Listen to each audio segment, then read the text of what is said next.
উচ্ছ্বাস উদ্দীপনায় সারা দেশে শুরু হলো নির্বাচনী প্রচারণা।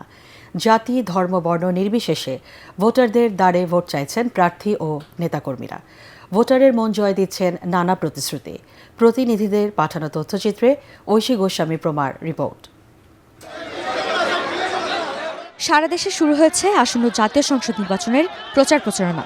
উন্নয়ন ও পরিবর্তনের নানা প্রতিশ্রুতি দিয়ে নিজ নিজ প্রতীকে ভোট চেয়ে ভোটারদের মন জয়ের চেষ্টা করছেন প্রার্থীরা।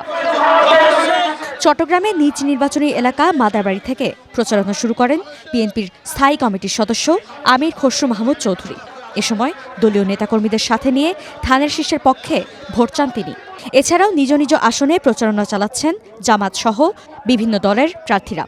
তারা তাদের ভোট দিয়ে তাদের প্রতিনিধি নির্বাচন করতে চায়, সংসদ করতে চায়, সরকার গঠন করতে চায়, যারা জনগণের কাছে দায়বদ্ধ থাকবে, জবাব দিয়ে থাকবে, যেটা গত 17 বছর বাংলাদেশে অনুপস্থিত ছিল।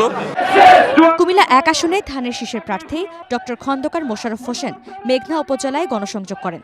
চট্টগ্রাম উপজেলার ছুপা বাজার এলাকায় নির্বাচনী সমাবেশ করেন জামাতের নায়েবে আমির ডাক্তার সৈয়দ আব্দুল্লাহ মোহাম্মদ তাহের। কুমিল্লা 6 আসনে বিএনপি প্রার্থী মনিরুল হক চৌধুরী চট্টগ্রামে সন্ত্রাসী হামলায় নিহত র্যাব কর্মকর্তার কবর জিয়ারতের মধ্য দিয়ে শুরু করেন প্রচারণা।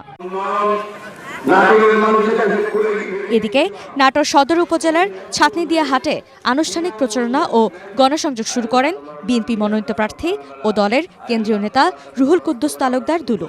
অন্যদিকে শহরের কেন্দ্রীয় জামে মসজিদ প্রাঙ্গণে দোয়া ও মোনাজাতের মাধ্যমে গণসংযোগ শুরু করেন নাটোর 2 আসনের জামায়াতের মনোনীত প্রার্থী অধ্যাপক ইউনুস আলী।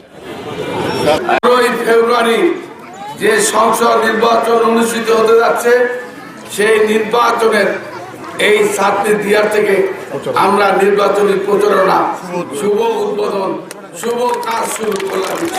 নওগাঁয় প্রচারণায় ব্যস্ত সময় পার করছেন বিএনপি, জামাতে ইসলামী সহ অন্যান্য রাজনৈতিক দলের প্রার্থী ও নেতাকর্মীরা।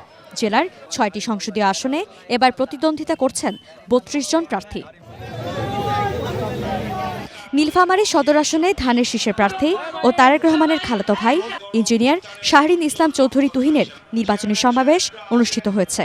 এ সময় মিছিল সহকারে শহরের বিভিন্ন সড়কে গণসংযোগ করেন তিনি। নারায়ণগঞ্জের 5টি আসনে বিএনপি, খেলাফত মজলিস, জামাতে ইসলামী, এনসিপি সহ জোটবদ্ধ বিভিন্ন রাজনৈতিক দলের প্রার্থীরা নিজ নিজ এলাকায় লিফলেট বিতরণ ও প্রচারণা শুরু করেন।